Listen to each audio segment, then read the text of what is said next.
એ બે ઘટનાથી કે ભીષ્મ પિતામહ એ જ દિવસે નીચેથી ઉપર ગયા, વિનોદ ભટ્ટ ઉપરથી નીચે આવ્યો.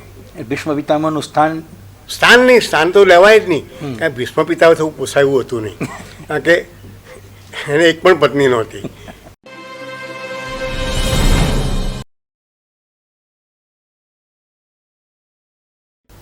નમસ્કાર.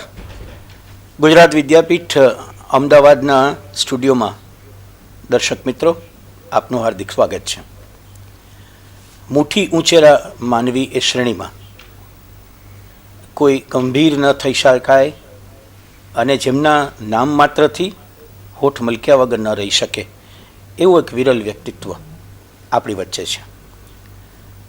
પરિચયમાં હું એટલું કહું કે સવારના અમે મળ્યા અને મેં પૂછ્યું કે આજે ખાસ કોઈ કાળજી રાખવાની છે, તો એમણે કહ્યું કે પત્નીએ કહ્યું છે કે કેમેરાની સામે ટટ્ટાર બેસજો. એટલે મેં જવાબ આપ્યો કે ઘરમાં તો ટટ્ટાર બેસું જ છું, હવે ત્યાં પણ તારું ચલાવવાનું છે? હા મિત્રો, શ્રી વિનોદ ભટ્ટ આજે આપણી વચ્ચે ઉપસ્થિત છે. વિનોદભાઈ, હાર્દિક સ્વાગત કરું છું. Thank you very much. અને બહુ હસતા હસતા સ્વાગત કરું છું, કારણ કે વિનોદ ભટ્ટનું આખું જીવન પોતે જીવ્યા છે એ પણ મસ્તીથી, અને એમને વાંચીને જે જીવે છે એ પણ અલમસ્તીથી જીવે છે. સરસ. એવા વિનોદભાઈ સાથે આજે ગોષ્ઠી કરવી છે. મારે બહુ સાહજિકતાથી એ જાણવું છે કે આજના વિનોદ ભટ્ટ હવે 75ના થયા છે, તો 75 વર્ષ પહેલાં વિનોદ ભટ્ટ ક્યાં હતા, કોણ હતા, કેવી રીતે જન્મ થયો, આખી યાત્રા ટૂંકમાં કહું તો ઉત્તરાયણ એના દિવસે વિનોદ ભટ્ટ નામનો એક પતંગ 1938માં 14મી જાન્યુઆરીએ કપાઈને નીચે પડ્યો, પૃથ્વી ઉપર પડ્યો. એ બે ઘટનાથી કે ભીષ્મ પિતામહ એ જ દિવસે નીચેથી ઉપર ગયા, વિનોદ ભટ્ટ ઉપરથી નીચે આવ્યો. ભીષ્મ પિતામહનું સ્થાન તો લેવાય જ નહીં, કારણ કે ભીષ્મ પિતામહ થવું પોસાયું હતું નહીં, કારણ કે એને એક પણ પત્ની નહોતી. એટલે એ રીતે સ્પર્ધામાં હું એની સાથે પહેલેથી છું જ નહીં, ઉતરવા માગતો પણ નહોતો, ઉતરાય જ નહીં. મને એકવાર પૂછવામાં આવ્યું, કહેવામાં આવ્યું કે સરોજ પાઠક મારી સામે મોકકોટ કરી હતી, સરોજ પાઠક, રમણ પાઠક બધા ભેગા થઈને સુરતમાં, કે આ માણસ આ વિનોદ ભટ્ટે શ્રી રામચંદ્ર ભગવાનનો જે આદર્શ છે એનો ભંગ કર્યો છે. એમણે એક પત્ની વ્રતની પણ બે પત્નીઓ કરી છે. તરત જ મેં કહું કે એક મિનિટ સાંભળો, મેં ક્યારેક જાહેરમાં કહ્યું નથી કે મારો આદર્શ રામચંદ્ર છે, મારો આદર્શ એના પિતાશ્રી દશરથભાઈ છે. દાદા દશરથ જાણે 3 કરી હતી, હજુ એકની જગ્યા છે, પ્રબંધ કરી શકશો સરોજબેન, આવું પૂછ્યું હતું મેં એ વખતે. અને સભા પૂરી થઈ ત્યારે કોઈ ઉમેદવારી નોંધાવવા ના, બધા વિખરાઈ ગયા બધા. આપનું બાળપણ કેવી રીતે? બાળપણની વાત કરીએ તો ચેખોફ એણે કહ્યું છે કે બાળપણ જેવું કશું હતું જ નહીં મારામાં, એવું મારે પણ કહેવું જોઈએ. there was no childhood in my childhood, કારણ કે પિતાશ્રીનો પગાર ઓછો, અમે જમનારા વધારે, એ કારણે કાયમ ખેંચ અનુભવાતી. મહેમાનો હોય અને માંડ મારી વાત કેમ કરતાં પૂરું કરતી હશે એ પણ મને લાગે બહુ અઘરું છે.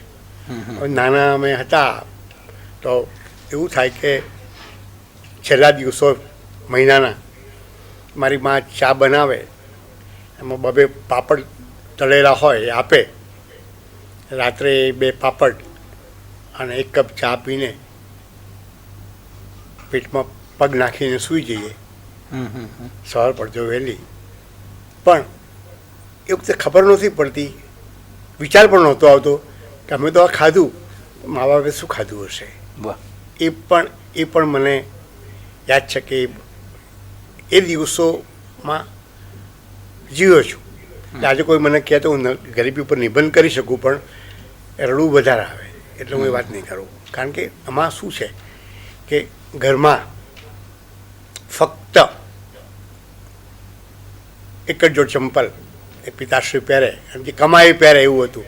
એમ હા, એટલે ઉઘાડા પગે સ્કૂલે જઈએ તો એકવાર એવું હોય, શનિવારનો દિવસ સવાર ચંપલ પડી હતી, પહેરી લઈએ, પહેરીને સ્કૂલે ગયો. પિતાશ્રી જાગ્યા અને નહીંને બહાર નીકળ્યા. એમને એક સામાજિક પ્રસંગમાં જવાનું હતું, ચંપલ જડે નહીં.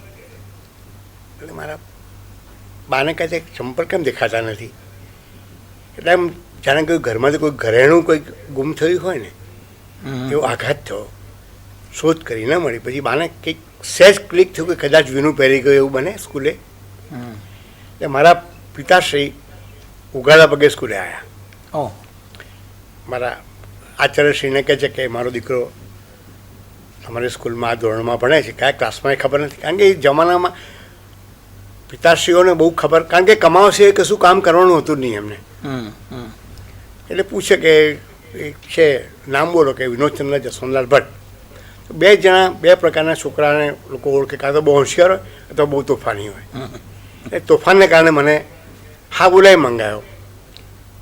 પિતાશ્રીએ જોયું પગમાં ચંપલ હતા મારા, બોલ્યા નહીં, મને બહાર લઈ ગયા. કે આચાર્ય ઊભા હતા, ઝાંપેલી જઈને કહે છે બેટા, પહેલી વખત ગદગદ થઈને કહે છે આમ તો ના આવત, ઘનશ્યામ કાકાના ચાલનામાં જવાનું છે એટલે આવ્યો છું બેટા, ચંપલ મને આપીશ તું?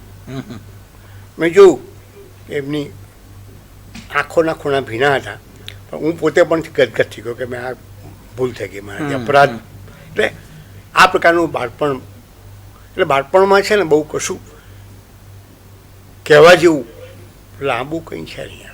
પણ એનાથી જીવનમાં તો ઘણું બધું ઉમેરાણું ને. ના, એ જ સાંભળો, એ મને છે ને એ મારી એ ગરીબી મને બહુ કામ લાગી. હા, કયા અર્થમાં?